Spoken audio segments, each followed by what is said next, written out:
سب سے پہلے اللہ تعالیٰ قرآن مجید میں ارشاد فرماتے ہیں قد افلح المؤمنون الذین هم فی صلاتهم خاشعون 18واں پارہ سورہ مومنون کی پہلی اور دوسری آیت ہے۔ اس کی تفسیر میں حضرت جناب سیدنا عبداللہ ابن عباس رضی اللہ تعالیٰ عنہ حبر الامت جن کی یہ تفسیر ابن عباس ہے، آپ اس اپنی تفسیر کے اندر یہ نبی پاک کے صحابی کی تفسیر ہے اور اس کو اہل حدیث حضرات سعودی عرب انہوں نے اپنے مکتبہ سے شائع کیا ہے۔ اس کا پیج نمبر 212 ہے۔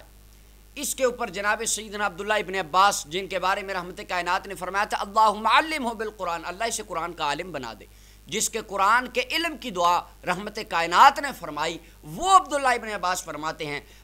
الذین هم فی صلاتهم خاشعون، فلاح پانے والا مومن وہ ہے جس کی نماز میں خشوع ہوتا ہے۔ آپ اس کی تفسیر میں فرماتے ہیں خشوع کس کی نماز میں ہوتا ہے؟ فرمایا وہ مومن متواضعون جو عاجزی سے نماز پڑھے، لا یلتفتون یمینا ولا شمالا، نہ دائیں جانب دیکھے نہ بائیں جانب دیکھے، ولا یرفعون ایدیہم فی الصلاۃ، اور نماز خشوع والی اس مومن کی ہوتی ہے جو نماز میں رفع الیدین نہیں کرتا۔ یہ حضرت عبداللہ ابن عباس فرماتے ہیں، رسول اللہ کے صحابی،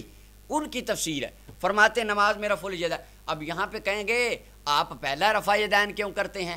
تو میں ان یتیم العلم احباب کو کہتا ہوں کہ اگر آپ اصول الشاشی پڑھ لیتے تو آپ کو اس بات کا پتہ چل جاتا کہ فی کس کے لیے آتا ہے اور فی کا استعمال کس محل میں ہوتا ہے۔ جو تکبیر تحریمہ والا رفع الیدین ہے وہ تو نماز سے پہلے ہے اور سرکار نے منع نماز کے اندر والے کی فرمائی ہے۔ فی کا معنی میں ہوتا ہے، اگر عربی زبان کا آپ کو تھوڑا سا بھی علم ہو اس کے بارے میں۔ آگے چلیے،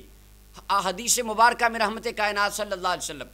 آپ نے اس رفع الیدین کو ترک کر منع فرما دیا۔ سب سے پہلے صحیح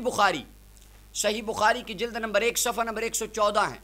حدیث مبارکہ حضرت عطا فرماتے ہیں، تابعی فرماتے میں بیٹھا ہوا تھا صحابہ کرام کی جماعت میں، رحمت کائنات کی نماز کا ذکر شروع ہو گیا۔ حضرت ابو حمید الساعدی فرمانے لگے انا کنت احفظکم لصلاۃ رسول اللہ صلی اللہ علیہ وسلم، مجھے سب سے زیادہ رحمت کائنات کی نماز یاد ہے، لہٰذا میں تمہیں بتاتا ہوں حضور نماز کس طرح پڑھتے تھے۔ فرماتے فذکرنا صلاۃ النبی صلی اللہ علیہ وسلم، جناب ابو حمید سعدی نے ہمیں حضور کی نماز بتائی۔ آپ کھڑے ہوئے اللہ اکبر کہی، رکوع کیا، قیام کیا، پھر آپ سجدے میں گئے، پوری نماز بتا دی، لیکن اس میں صحابی رسول نے ایک جگہ پہ بھی سوائے تکبیر تحریمہ کے رفع الیدین کا ذکر ہی نہیں کیا۔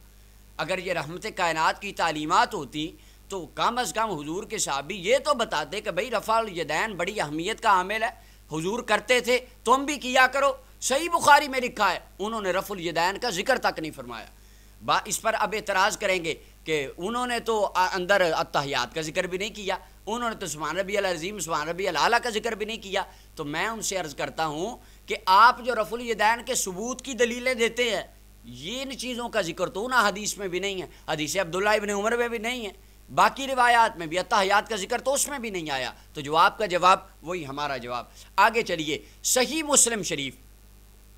صحیح مسلم کی حدیث نمبر انٹرنیشنل نمبرنگ کے مطابق 430 ہے، جلد اول صفحہ نمبر 181 ہے، اور اس حدیث کو امام نسائی رحمۃ اللہ علیہ نے سنن النسائی میں نقل فرمایا، حدیث نمبر 1184 ہے۔ امام ابو داؤد نے سنن ابی داؤد میں حدیث نمبر 1002 ہے نقل فرمایا،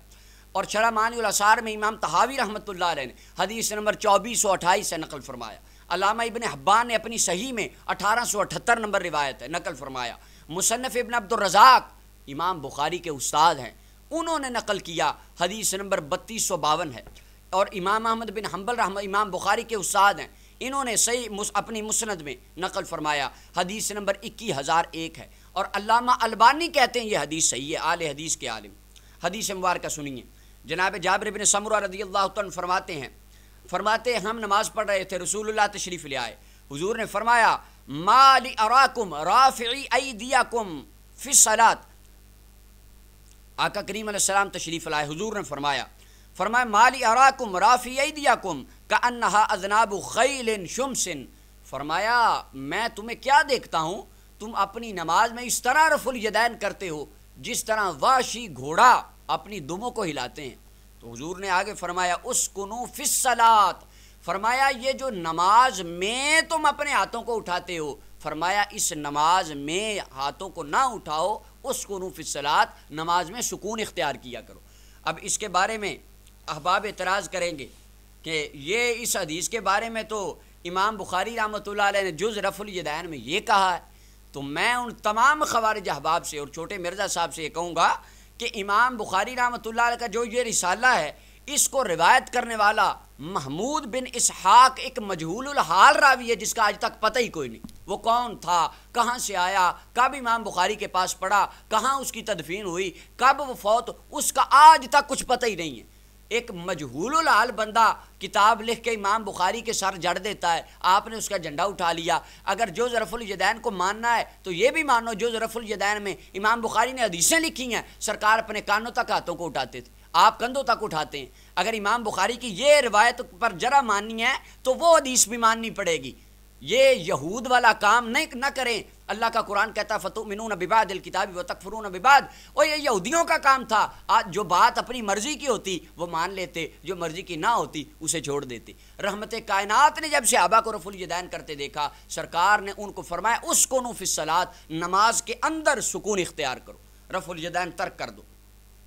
اور اس کے علاوہ یہ چھوٹے مرزا صاحب اور ان کے تمام ماننے والوں سے میری گزارش ہے کہ مرزا صاحب شاہ عبد العزیز رحمۃ اللہ علیہ کے ریسرچ پیپر تو لوگوں میں بانٹتے ہیں، ان کی بستان المحدثین پڑھ لیتے تو آپ کو تھوڑا علم آ جاتا۔ آپ اپنی بستان المحدثین میں فرماتے ہیں امام بخاری کی جز رفع الیدین اور امام نسائی کی کتاب الجمعہ، ان دو کتابوں کے تفصیلی حالات کا کچھ بھی پتہ نہیں ہے، یہ مجہول الحال کتابیں، یہ شاہ عبد العزیز فرماتے ہیں جن کے آپ نوٹس بنا کے لوگوں کو دے